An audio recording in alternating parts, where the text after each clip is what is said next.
G'day guys, and welcome to our lesson on the quantized energy levels of electrons.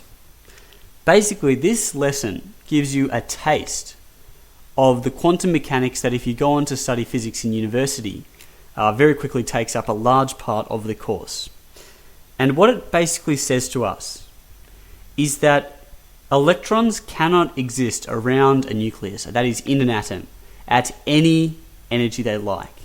There are set energies at which it is possible for them to exist, and there are set radii from the nucleus at which they can exist. So, say I've got a nucleus here. Then an electron might only be able to exist at that radius there. Actually, that's a bit of a... I won't say that. I will say, at this radius here, or at this radius here, or at this radius here, and it's not allowed in between those regions. It's allowed at those radii, but not allowed in those regions there. Now this is a simplification because atoms do exist in a 3D world, but this is the explanation, the model that we use in Year 12 physics, that electrons can only exist at those particular radii. And then we ask ourselves, okay, so what's the rule that determines which radii the electrons can exist at? So say, first of all, this is my nucleus here. We'll call that white. And my first electron can exist at this radius here. It does not look like a perfect circle. We discussed in our de Broglie lesson, electrons, being matter, can have a wavelength, and the wavelength is given by h on p or h on mv. That's when the electron is outside the atom. When it's inside the atom, I think it gets very complicated, much more complicated than this. But basically, electrons can have a wavelength. So if they've got a wavelength, they're doing that sort of thing. And if we have an electron existing at a certain radius from the nucleus there, basically the electron can only exist at that radius if its wavelength fits around that radius nicely, or around, in fact, the circumference. So if it's got to fit around that circumference nicely, it's got to look like this. Now we start out here, then we go up and come back down. So we'll go up, and we'll come back down here, and then we cut through and go under. So we cut through there, go under, and finally we pop up again. And the electron, its wavelength, we'll say, returns to that initial state here. So it forms a standing wave around the nucleus, and that is n equals 1. Because at this radius here, we can fit in one full wavelength of the electron. We expect, when we get to the next radius at which that electron can exist, say out here,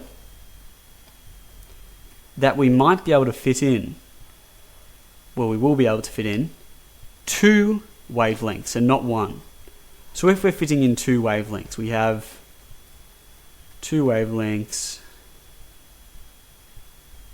drawn there.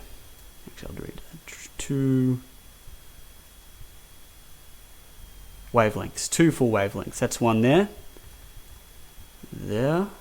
and this is the other. Let's try and fit those in. So we'll start, say, here, and we'll get this part done. So we go up, and then down, and then we go up,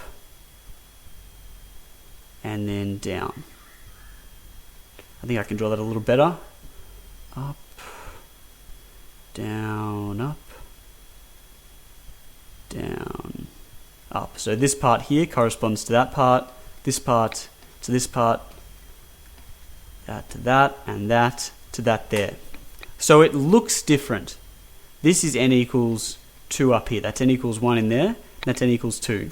So drawn in isolation, n equals 1 looks like this, I haven't drawn it yet. Here we go. N equals 1 looks like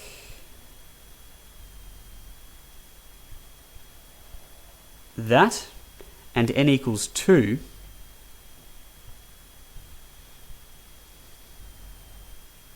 looks like that. So different shapes. Let's see now if we can draw N equals 3. So I go out to another radius here, sketch in the circle, and now the red actually represents the standing wave of the electron. We've got to fit in 3 wavelengths around this circle before we get back to the starting point. So we go, just mark in 3 points like that. I've got 1, 2, 3. There we go. Just assume I didn't have that little cross there. So N equals 3 has a different shape again. Now, as you can see, if each of these wavelengths was the same magnitude, if we want to fit in 3 wavelengths around a circle, we need a bigger circle there, so we need a bigger radius. So the more wavelengths we have per circumference, the further we have to get away from the nucleus. In the same way, the electrons that are further away from the nucleus tend to have more energy. Okay, so say we have that circle again. The mathematical rule, we basically want to fit in, for every circumference, for every big circle, an integral number of wavelengths. So N equals 1, we had 1 wavelength. N equals 2, we had 2 wavelengths. N equals 3, we had 3 wavelengths. And circumference, if that's r, is equal to 2 pi r.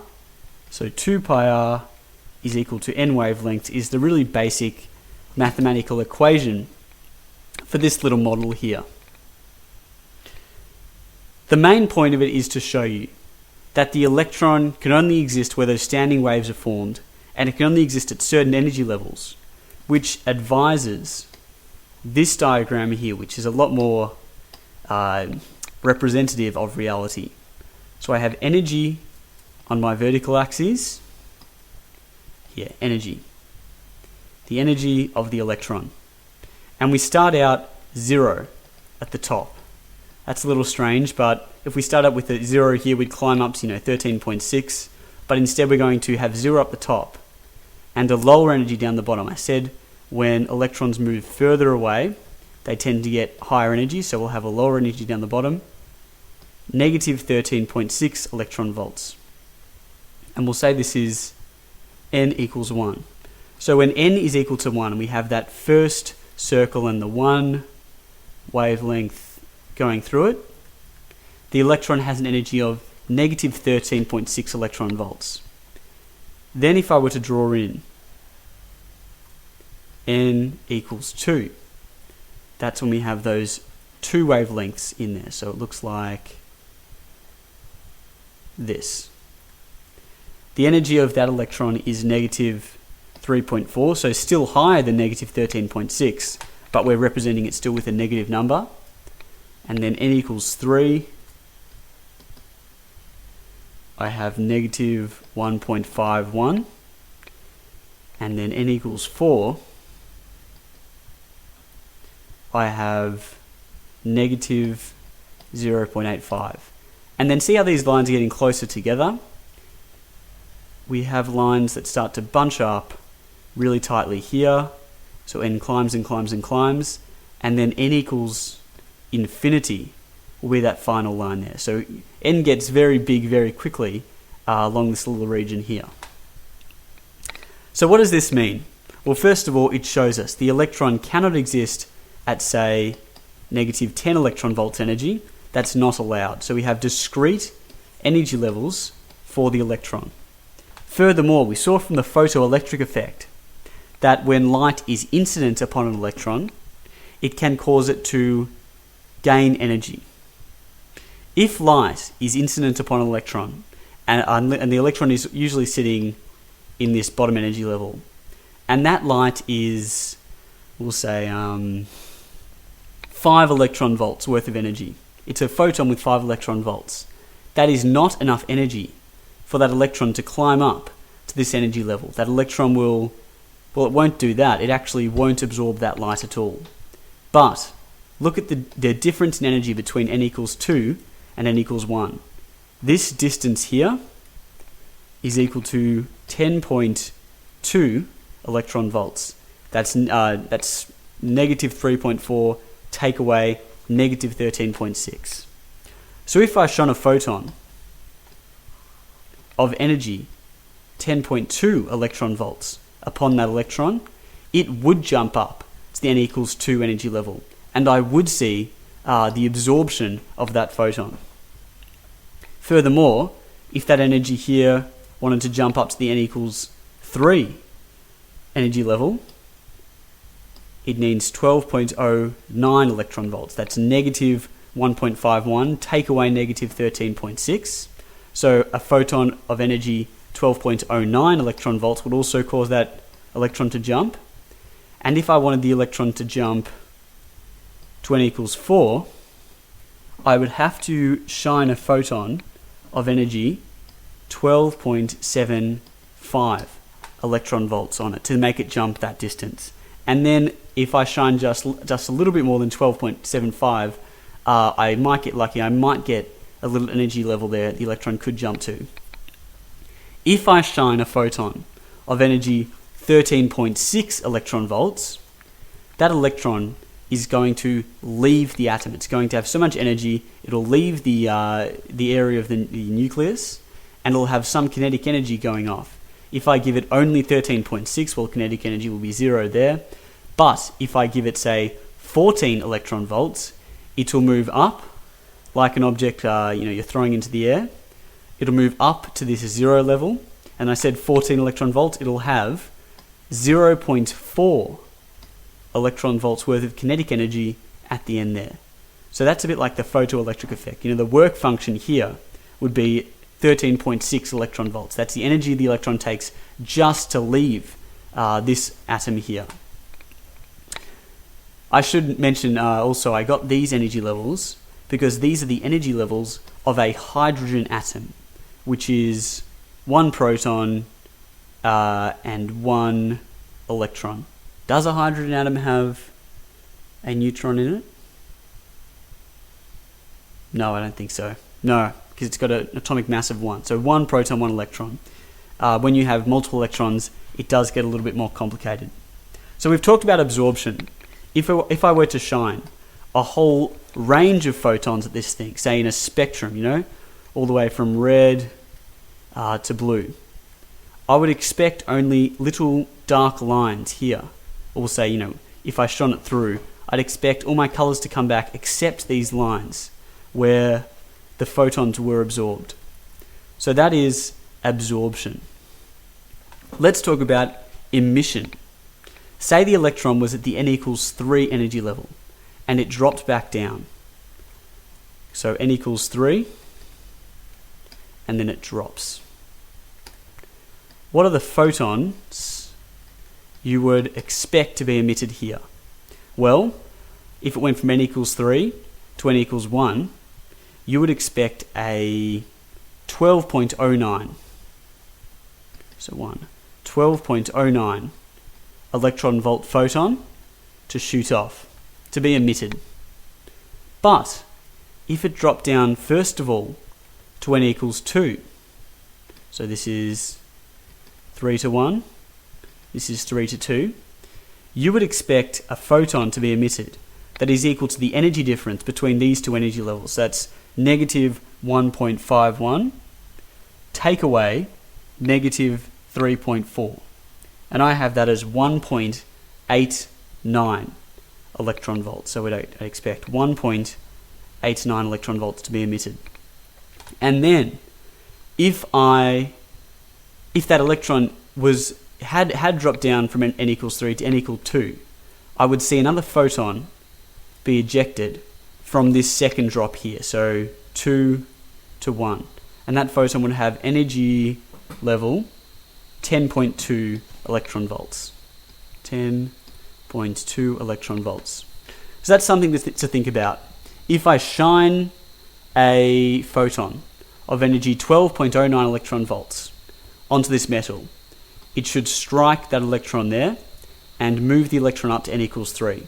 So a single photon is being absorbed. Well, I might fire a number of photons at the metal, but it's moving the electron to a single energy level.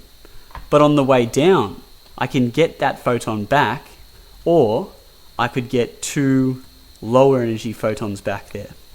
So the number of photons emitted is greater than the number of photons that were absorbed. So to summarize this lesson here, we know from de Broglie that electrons have wavelength.